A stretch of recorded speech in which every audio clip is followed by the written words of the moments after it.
બનાસકાંઠામાં જિલ્લા વિભાજનને લઈને દિયોદરની સાથે ધાનેરામાં પણ વિરોધના સૂર યથાવત જોવા મળ્યા છે। આજે એક મીટિંગનું આયોજન કરવામાં આવ્યું, જેમાં 21મી તારીખે યોજાનાર મહાસંમેલનની રણનીતિ ઘડવામાં આવી, જેમાં મોટી સંખ્યામાં લોકો જોડાયાની શક્યતા છે। ધાનેરાના ધારાસભ્ય માવજીભાઈ તેમજ પૂર્વ ધારાસભ્ય નથાભાઈ અને મફતલાલ પણ હાજર રહ્યા હતા। ધાનેરા હિતરક્ષક સમિતિના બેનર હેઠળ સમગ્ર કાર્યક્રમને ઓપ આપવામાં આવ્યો હતો। આ બેઠકમાં આવતીકાલે બાઇક રેલીનું પણ આયોજન કરવામાં આવ્યું છે। નાખી દેવાની જે વાત કરવામાં આવી છે એ ભયંકર અન્યાય છે અને ધાનેરાને આ રીતે પોતાની રાજ રમતનું પ્યાદું ન બનાવે, એને ફૂટબોલ ના બનાવે। ધાનેરા 100 વર્ષથી બનાસકાંઠામાં છે, એનો એક પણ પ્લસ પોઈન્ટ નથી। થરાદમાં જવાથી અંતર વધે છે, ધંધા રોજગાર ત્યાં છે નહીં। એ પ્રજા ત્યાં રખડતી થરાદ જાય, ત્યાં દવાખાનાની કોઈ સવલત નથી, કોઈ શિક્ષણ સંસ્થાઓ નથી। શા માટે અમારી સાથે આ કયા ભવનું વેર વાળો છો? અને જે લોકો આ કરે છે એમને ભગવાન માફ નહીં કરે, અમારો આત્મા રડે છે।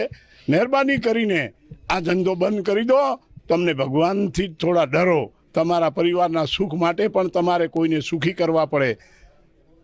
આજે કંઈ ધાનેરા હિતરક્ષક સમિતિ છે એ સતત પ્રયત્ન કરી રહી છે।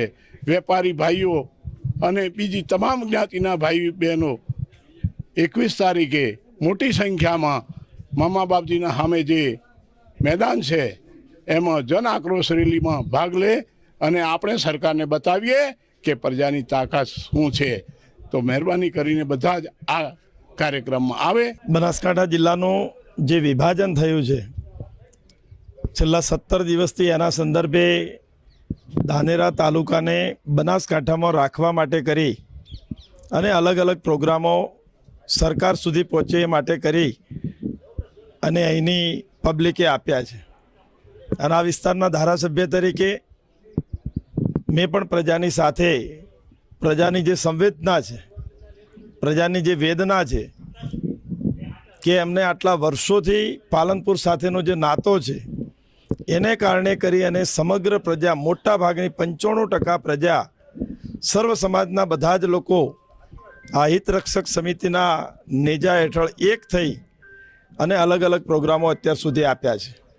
એ પૈકીનો આજે 21 તારીખે અને મંગળવારના દિવસે જે લોકો ખૂબ પીડાયેલા છે એ લોકોનો મહાજન આક્રોશ સભાનો પ્રોગ્રામ કરી અને 12 વાગે મામા બાપજીના મંદિર આગળ રાખ્યો છે।